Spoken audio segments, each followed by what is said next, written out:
The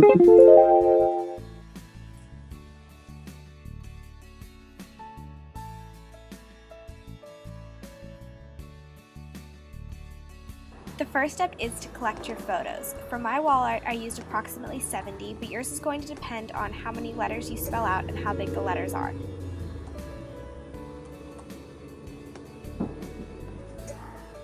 The next step is to edit and resize the photos. Now I'm going to be using PicMonkey, which is an online photo editing program, but you can use whatever you have, even your iPhoto. Once on the website, simply select a photo to upload and edit.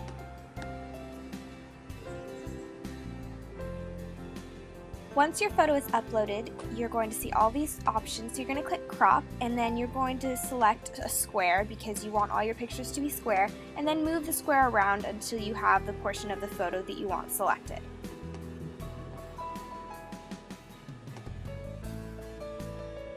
Once you've done that, it's time to play around with the coloring of the photos. Now this is totally optional, but it will make your wall art look a bit more cohesive if each picture has similar coloring. So for each photo, I've decided to do two effects, which are dusk and then tranquil. I just think that they make a really nice combination.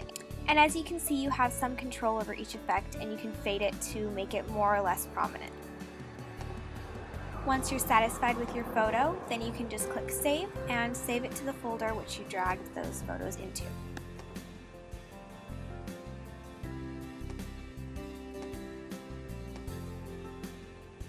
Now we're going to re-upload it into our iPhoto, which I know is kind of a drag, but it is definitely the easiest way to go. So re-upload those, and then we're going to select 4 photos and then click print.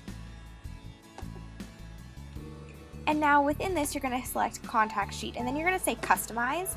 And you can see on the bottom there's this thing that says number of rows, and you're going to make that only 2. And then take away those pesky titles, and after that you are ready to print.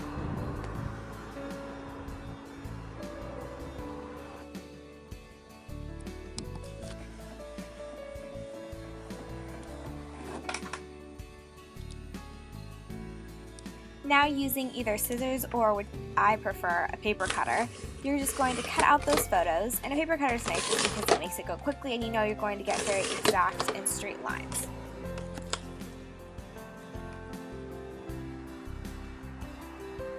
And there you go, you're just going to repeat this as many times as you need to have enough photos to create your wall art.